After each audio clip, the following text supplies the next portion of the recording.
සුබ දවසක් වේවා යාළුවනේ. ඔන්න ඉතින් කාලෙකට පස්සේ මම ආයෙත් ඔයාලා ගාවට ආවා අපූරු ඇනිමේෂන් මුවී රිවිව් එකක් අරගෙන. හැමදාමත් අපිත් එක්ක ඉන්න ඔයාලට ස්තුතියි කියන්න මේක අවස්ථාවක් කරගන්නවා වගේම ඉදිරියටත් අපිත් එක්ක රැඳිලා ඉන්න කියලා ඔයාලගෙන් ආදරයෙන් ඉල්ලනවා. යාළුවනේ මම අද ඔයාලට ගෙනාවේ සත්‍ය සිදුවීමක් පාදක කරගෙන නිර්මාණය වෙච්ච බැල්ටෝ 1995 කියන මොවී එක. ඒ වගේම 2019 රිමේක් කරපු ලයිව් ඇක්ෂන් මොවී එකත් අපේ channel එකේ තියෙනවා. ඒකත් බලන්න කියලා ආරාධනා කරන ගමන් අපි යමු අද කතාව පැත්තට.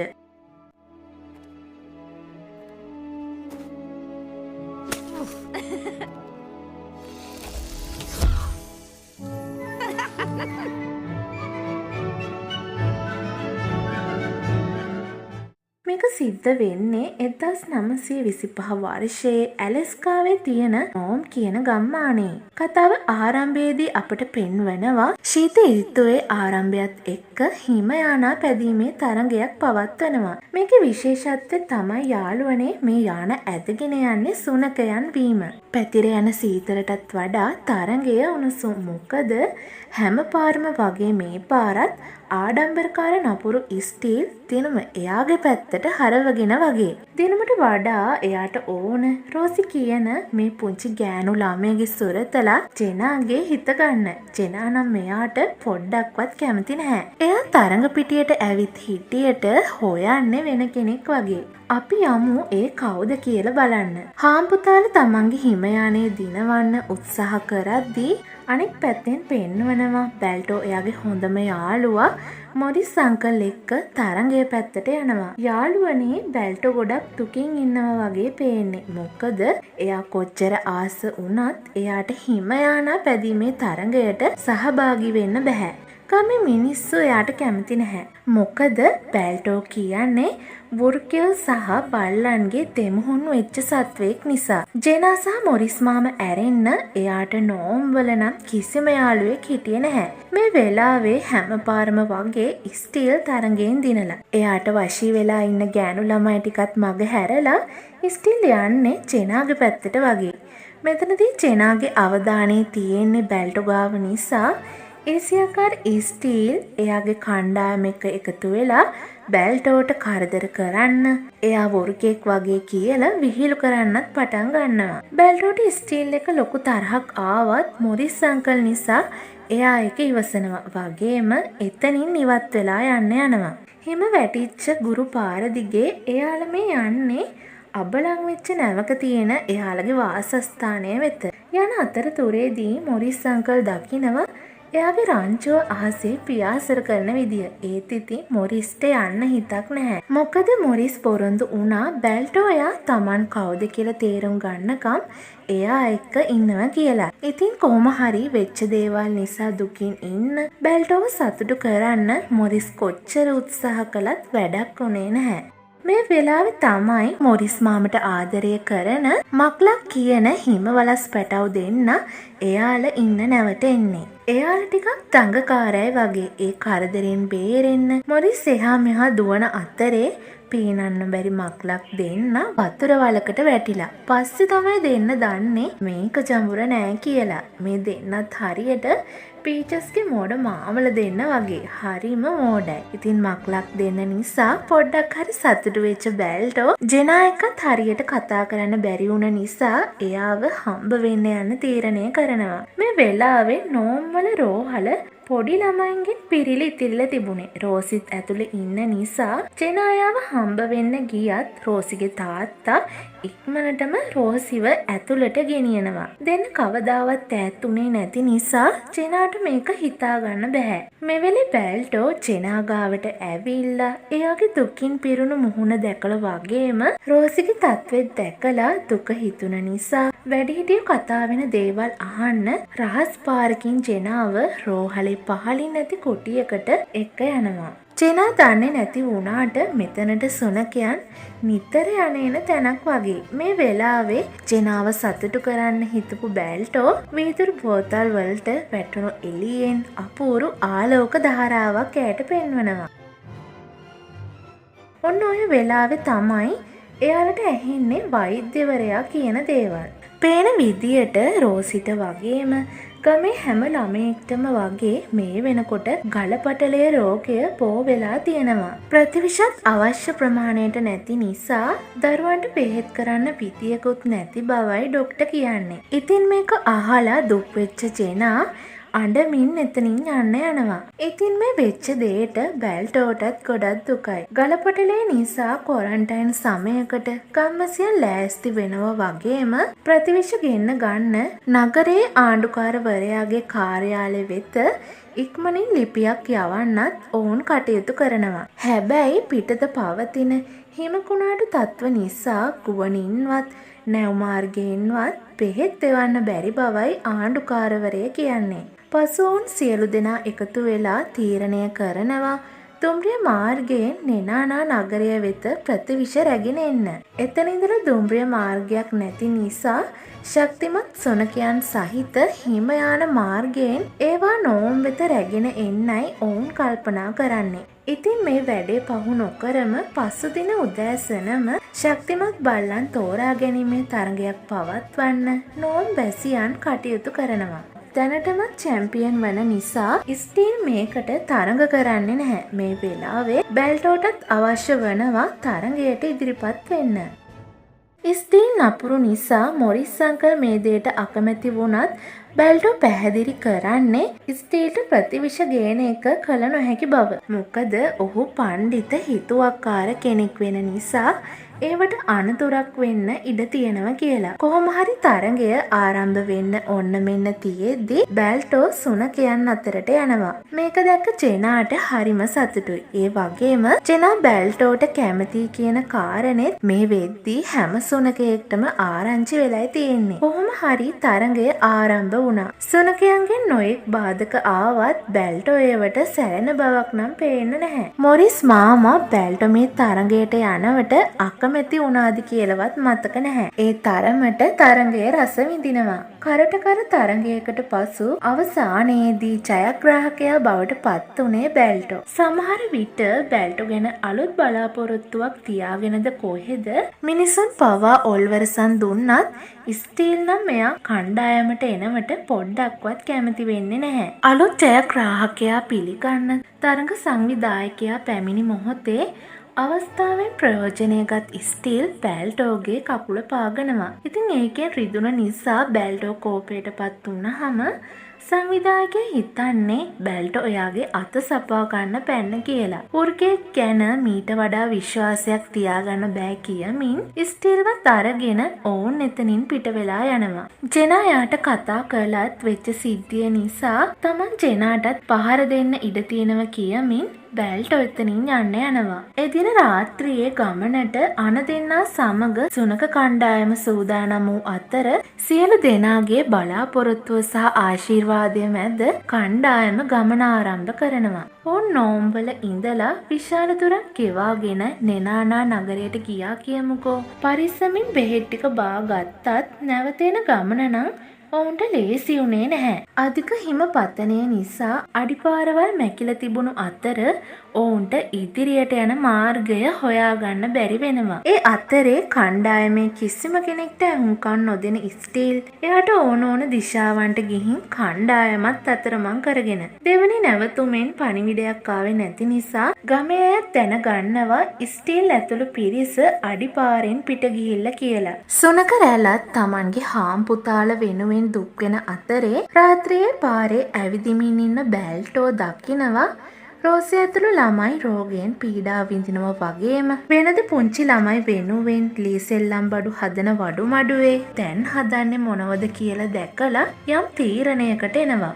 ඔව් බැල්ටෝ හදන්නේ අතරමං වෙච්ච හිම යානය සොයාගෙන යන්න. මේ වැඩේටත් මොරිස් අංකල් අකමැති වෙනවා. Tamanට අපහාස කරන බලු රෑනකුයි තමාව පිළිගන්නේ නැති මිනිස්සුන්ටයි උදව් කරන්නේ මොකටද කියලා. ඒත් චූටි ළමයි දුක් විඳිනව දැක්කම එහි යන්න ඔහුත් එකඟ වෙනවා. ඔන්න ඔහොම බෙල්ටෝ, මොරිස්, මක්ලක් ඇතුළු කණ්ඩායම අතරමං වූ සුනක රැළ සොයා ගමන ආරම්භ කරනවා. හැබැයි ගමේ කවුරුත් මේ ගැන දන්නේ නැහැ. යන අතර වාරයේ පාර හොයාගන්න පුළුවන් වෙන්න ගස්වල මග ලකුණු සලකුණු කරන්නත් බෙල්ටෝ අමතක කරන්නේ නැහැ. මක්ලක් දෙන්නත් එකතු කරගත්ත නිසා ගමන හරිම විනෝදාත්මක වුණා. මේ පැත්තේ ඒ විදියට වෙද්දී අතරමං වෙච්ච කණ්ඩායම දරුණු හිමකුණාටුවකට මුහුණ දීලා ඉන්නේ. ඒ අස්සේ ස්ටීල්ගේ හිතුවක්කාර වැඩ නිසා හිමයානයක් පෙරලගෙන ඔවුන් දරුණු ප්‍රපාතයකට පෙරලිලා.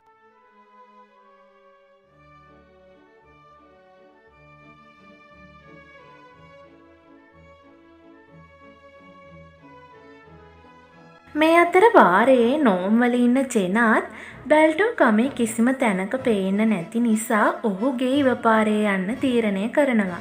එවැනි මොහොතක බෙල්ටෝගේ කණ්ඩායමට අනතුරක් සිද්ධ වෙන්නයි යන්නේ. මක්ලක් දෙන්නගේ හිමබෝල ප්‍රහාරවලින් බේරෙන්න මොරිස් හැංගෙන අතරේ වටපිටාගෙන අවධානයෙන් ඉන්න බෙල්ටෝට අමුතු ශබ්දයක් ඇහිලා. බැලින්නම් තඩි කළු වලහෙක් මොරිස්ගේ පිටිපස්සේ ඉන්නවා. වලහා පහර දෙන්න පටන්ගත් අතර බෙල්ටෝට සිදු වෙනවා මොරිස් ඇතුළු පිරිසව බේරගන්න යන්න.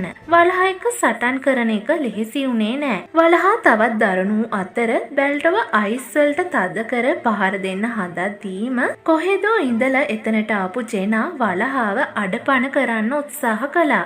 ඒත් ඒක සාර්ථක වුණේ නැහැ. කිසිවක් කිරීමට නොහැකි තැන වලහා තමන්ගේ පැත්තට හරවාගත් බෝල්ටෝ පහළන්තයට දිව ගියා. හැබැයි එතන තිබුණේ හිම මිදිච්ච විලක්. කළු වලහා විල මතට ආව විතරයි අයිස් කැඩී ගිය අතර වලහා සහ බෝල්ටෝ දෙන්නම විල ඇතුළට වැටෙනවා. මෙවර ක්‍රියාත්මක වූ මක්ලක් දෙන්න තමන්ට පීනන්න බැරි බවවත් හිතන්න නැතුව විල ඇතුළට පැන්න අතර කිලිමින් සිටි බෝල්ටෝ බේරාගෙන උඩට එන්නත් සමත් වුණා. ජෙනා ඇතුළු පිරිසට ගොඩක් සතුටුයි. වගේම මක්ලක් දෙන්නටත් තමන් පීනපු එක ගැන නම් හිතා ගන්න බැරුව ඉන්නේ. ඒ වගේම කවුරුත් මක්ලක් දෙන්නගේ වීරකමට ස්තුති කරලා පස්සේ හැමෝම ටිකක් විවේක ගන්නවා. බෙල්ටෝ තමාව බේරගත් එකට ජෙනාට ස්තුති කරන්නත් අමතක කළේ නැහැ. කට්ටියම ආපහු ගමන යන්න හදනකොටම තමයි ජෙනාට තේරෙන්නේ වලහාගේ ප්‍රහාරය නිසා එයාගේ කකුල කැඩී ඇති බව. ඉතින් බෙල්ටෝ තීරණය කරනවා ඉතිරි දුර තමන් තනියම යනවා වගේම අනෙක් සියලු දෙනාම ආපහු නෝම් වලට පිටත් කරන්න. දැනුත් ලොකු අනතුරක් වෙච්ච නිසා කවුරුත් බෝල්ටෝව තනි කරන්න කැමති වුණේ නැහැ. වෙලාව ඉතිරි කරගන්න ඕන නිසා රාජාලි මාර්ගයෙන් වේගයෙන් ගමන් කරන්නයි බෝල්ටෝට අවශ්‍ය. බෝල්ටෝට සීතල අඩු වෙන්න කියලා ජෙනා එයාගේ බ්ලැන්කට්ටුවක් දෙන්න අමතක කරන්නේ නැහැ. ඉතින් එයා මේ කරන්න යන වීර ක්‍රියාවට දුකින් වුණත් හැමෝම සුබ පතනවා. මේ වෙලාවේ සුනකයෙක්ට වඩා වෘකයෙක්ට මේ දේ තනියම කරන්න පුළුවන් කියලා මොරිස් අංකල් බෝල්ටෝව දිරිමත් කළා. පසුව ජෙනා ඇතුළු පිරිස නෝම්වලටත් බෝල්ටෝ අතරමං වෙච්ච හිමයානය සොයාගෙනත් ගමන ආරම්භ කළා. රාජාලි ගමන් මාර්ගයෙන් යන මේ ගමන කුණාටු සහිත ඉතාම දුෂ්කර එකක් වුණා. හැබැයි කලපටලයෙන් දුක් විඳින දරුවන් මතක් වුණාම බෝල්ටෝ අමාරුවෙන් වුණත් ඉදිරියටම ගමන් කළා. ඔන්න මෙතනදි තමයි ඔහුට ස්ටීල්ගේ ඉව දැනෙන්නේ. බෝල්ටෝ හිමයානය සොයාගත් අතර සුනක රැළ තැන් තැන්වල වැතිරී සිටියා. මිනිසාට නම් තුවාලයි වගේ. ඇත ඉඳන් ඔවුන් වෙත එන බෝල්ටෝව දැක්කහම හැම සුනකයෙක්ම සතුටු වෙද්දී ස්ටීල් නම් ඉන්නේ තවමත් තරහින්.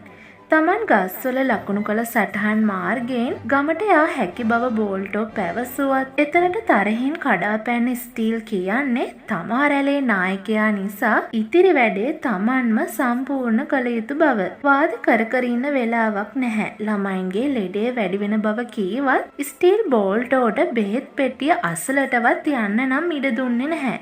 කීප සැරයක්ම බෝල්ටෝ උත්සාහ කළත් ස්ටීල් ඔහු වෙතට කඩා පනිමින් බෝල්ටෝගේ ගමන වළක්වනවා. බෝල්ටෝ කිසිම රණ්ඩුවක් වෙන්නේ නැතුව එයාලට උදව් කරන්න උත්සාහ කළත් මේ සපා කෑමට නම් සුනක රැළේ අනික් අය විරුද්ධ වුණා. එයාලත් කියන්නේ බෝල්ටෝ එක්ක එකතු වෙලා ගමට බෙහෙත් ටික අරගෙන යමු කියලා. ස්ටීල් නම් තීරණයට එකඟ වෙන බවක් පෙනුනේ නැහැ. ඔහු නැවතත් බෝල්ටෝ සමග රණ්ඩුවට පැමිණි අතර බෝල්ටෝගේ බ්ලැන්කට්ටුවේ එල්ලි ප්‍රපාතය වෙත ගෙන යන්නයි ඔහු උත්සාහ කළේ. හැබැයි ඒක ආවේ ස්ටීල්ගෙම පැත්තට. බ්ලැන්කට්ටු බෝල්ටෝගේ කරෙන් ලිහි ගිය අතර ස්ටීල් මහා ප්‍රපාතයට ඇද වැටුණා. පසුව සුනක රැළ තුවාල වෙලා සිටි මිනිසා කරත්තයට නංවාගත් අතර බැල්ටෝට නායකත්වයේදී නෝම් බලා යාමට සැරසුණා. යාළුවනේ අපි ස්ටීල්ගේ කරදරේ ඉවරයි කියලා හිතුවට එහෙම නෑ වගේ. නැවත කන්ද මුදුනට පැමිණි ඔහු බැල්ටෝගේ මග ලකුණු සොයාගෙන ඒවා වෙනස් කරමින් එයාලගේ ගමන වරද්දන්න කටයුතු කළා. මේ මුකුත් නොදන්න බැල්ටෝ ඇතුළු පිරිස ඒ සටහන් මාර්ගයෙන් ගිහිල්ලා නැවතුනේ මහා ප්‍රපාතයක.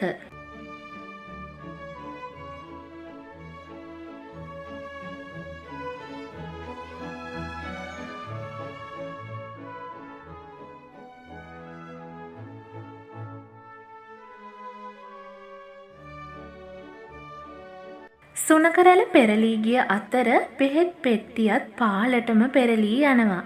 Taman ගැනවත් හිතන්නේ නැතුව එදෙසට පැන බෝල්ටෝ පෙට්ටිය අල්ලා ගත්තත් වැඩක් උනේ නැහැ. ඔහු සිටි හිම කුට්ටියත් එක්කම බෝල්ටෝ කන්දෙන් පහළට පෙරලී යනවා. ඒ අතරේ නොසිතූ වෙලාවක ස්ටීල් ගමට ගිහිල්ලා යහළුවන් බෙහෙත් ටික සහ රැළේ අනෙක් අය ගැන විමසුවත් නපුරු ස්ටීල් කිසිම ගහනක් නැතුව මස් කට්ටක් හපනවා. පසුව ඔහු කියන්නේ බැල්ටෝ ඇවිත් තමන්ට අණ කරලා එයත් එක්ක රණ්ඩු වෙලා රැළේ අනෙක් අයත් රැගෙන පලා ගිය බව. බැල්ටෝට ඕන වෙලා තියෙන්නේ හැමෝම ඉස්සරහා වීරය වෙන්න කියලා. ස්ටීල් තවදුරටත් කියන්නේ අධික මාන්නය නිසා වැඩි වේගයෙන් යද්දී ඔවුන් මහා හෙළ ප්‍රපාතයකට පෙරලී යනවා තමන් ඇස් දෙකටම දැක්ක කියලා. ඒ වගේම පඳුරක රැඳිලා තිබුණ කියලා චෙනාගේ බ්ලැන්කට්ටුවත් ඔහු ඇයට දෙනවා. ඒත් මේ එකිනෙකට වෙනස් පරස්පර කතාව නම් චෙනා විශ්වාස කළේ නැහැ. බැල්ටෝ ආයේ ගෙදර එන බව පැවසූ ඇය බ්ලැන්කට්ටුවත් රැගෙන එතනින් යන්න යනවා. ස්ටීල්ගේ නැවත පැමිණීමත් එක්ක නෝම් ගම්වැසියන්ගේ තිබ්බ අවසාන බලාපොරොත්තුවත් නැති වෙලා ඔවුන්ගේ නිවෙස් අඳුරවන්නට වුණා. එවැනි මොහොතක බෝල්ටෝ ගැන විශ්වාස කළ ජෙනා ලාම්පු එළිය වීදුරු කැබලි වලට පරාවර්තනය කර අපූරු ආලෝකයක් හැදුවා. මොකද ඒක ගම්මානය හොයාගන්න බෝල්ටෝට ප්‍රයෝජනවත් වේවි කියලා. නෝම්වල එසේ සිදුවෙද්දී හිම කන්දෙන් පහළට වැටිලා ඉන්න බෝල්ටෝට ගොඩක් අමාරුයි වගේ. ඊළඟට සිදුවන්නේ මායාවක්ද නැත්නම් ඇත්තටම සිදුවන දෙයක්ද දන්නේ බෝල්ටෝ පමණයි. එයා අස්සලට ආපු සුදු වෘකේ බෝල්ටෝ දිහා බලාගෙන ඉන්නවා. මේ වෙලාවේ බෝල්ටෝට මතක් වෙනවා පොරිස් අංකල් කියනවා සමහර විට වෘකේක්ට මේ ගමන සම්පූර්ණ කළ හැකි බව. එවිට ඔහුට තේරුම් යන්නේ සුනකෙක්ටත් වඩා Tamanට ගැළපෙන්නේ වෘක ජීවිතය කියලා. පසුව සුදු වෘකයා සමග එකතු වූ ඔහු තමනුත් වෘකෙක් බව පෙන්වා දෙමින් වෘක ගර්ජනාව කරන්නට වුණා.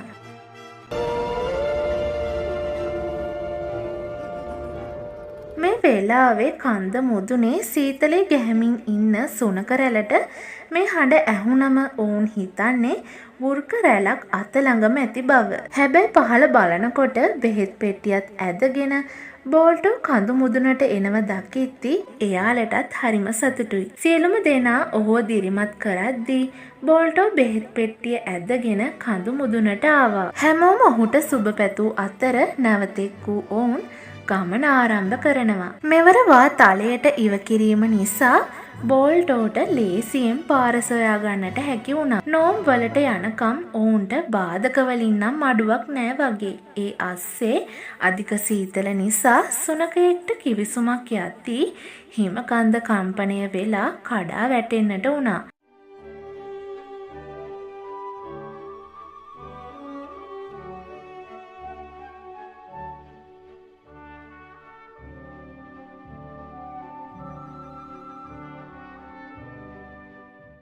වේගයෙන් දිවගිය ඔවුන් ඊළඟට පැමිණියේ විශාල කුහරයක් වෙත. පසුපසින් පැමිණෙන සුනකයන් විනෝද වෙද්දී එතන විනෝද වෙන්න තරම් සුදුසු තැනක් නෙවෙයි කියලා බෙල්ටෝ අනතුර පෙන්වා දුන්නා. පසුව ඉහළින් අයිස් බිඳු වැටෙන්නට වූ අතර උල්ලු අයිස් කැට බිමට කඩා වැටෙන්න පටන් ගත්තා. ඒවායින් බෙහෙත් තිබූ ලෑලි පෙට්ටියට හානි වූ නිසා කණ්ඩායමේ නායකයා ලෙස ඒවා ආරක්ෂා කරගෙන කුහරයෙන් එළියට එන්න බෝල්ටෝට හැකි වෙනවා. මේ වෙලාවේ නෝම් වල තත්වය කලින් වගේම තමා. හෙදියන් දුකට පත් වෙලා ඉන්න දෙමාපියන්ගේ හිත් සනසන්න කටයුතු කළා වගේම මක්ලක් සහ මොරිස් අංකල් බෝල්ටෝ නැතුව ගොඩක් දුකින් වගේම පාළුවෙන් ඉන්නේ. වැඩි වෙලාවක් කිය නැහැ. වෘකයෙකුගේ ශබ්දයක් ඈතින් ඇහෙන්න පටන් ගන්නවා. බෙහෙත් ටිකත් පරිස්සමට ඇදගෙන බෝල්ටෝ ඇතුළු පිරිස නෝම් වලට ළඟා වෙනවා. සියලු දෙනාටම හරිම සතුටුයි. ප්‍රාර්ථනා ලාම්පුව සමග ගෙවල් වල ආලෝකය නැවත දැල්වෙද්දී ගම්වැසියන් සුනක කණ්ඩායම පිළිගන්න වීදියට එනවා. වෙනද ගල්මුල් පාරවල් වලින් තමන්ට ගහපු මිනිසුන් අද බෝල්ටෝ වෙනුවෙන් ප්‍රීති ഘോഷා කරනවා. ඒ වගේම ස්ටීල් කලේ බොරුවක් කියලා හොඳටම පැහැදිලි වෙච්ච ඔහුගේ යාළුවෝ හැමෝමත් ස්ටීල්ව අතහැරලා දාලා බෝල්ටෝ පිළිගන්න වීදියට දිවෙනවා. පසුව ඩොක්ටර් සහ හෙදියන් ඔවුන්ගෙන ප්‍රතිවිෂ දරුවන්ට එන්නත් කරන්න පටන් ගන්නවා. බෝල්ටෝ එයාගේ යාළුවොත් එක්ක සතුටු සාමිචියේ ඉන්න වෙලාවේ එතනට රෝසිගේ දෙමාපියන් පැමිණ බෝල්ටෝව රෝසි ළඟට ගෙන ගිය අතර රෝසි බෝල්ටෝව ගොඩක් ආදරයෙන් වැළඳගෙන තමන්ගේ සහ අනික් ළමයින්ගේ ජීවිත බේරුවට ස්තුති කරන්නත් අමතක කළේ නැහැ. පසු බෝල්ටෝට තම යෙහෙළිය වගේම පෙම්වතිය වන ජෙනාවත් මුණ ගැහෙනවා. මෙසේ කතාව අවසන් වෙද්දී සුනකයෙකුත් නොවන වෘකයෙකුත් නොවන වීර බෙල්ටෝට එයාගේ නොපසුබට උත්සාහය, ඉවසීම සහ විශ්වාසය නිසා පුංචි ළමුන්ගේ ජීවිත රැසක් බේරා ගැනීමට හැකි වුණා. හිමයානා සුනකයින්ගේ අසීමිත බල සම්පන්න ආත්මයක් වූ ඔහුට උපහාරයක් වශයෙන් බෙල්ටෝ වෙනුවෙන් ඉදි කළ අනුස්මරණ පිළිරුවක් නිව්යෝක් වල සෙන්ට්‍රල් උද්‍යානයේ අදටත් බලා ගන්න පුළුවන්. ඉතින් තවත් කතාවකින් හමු වෙනතුරු ඔබට සුබ දවසක්.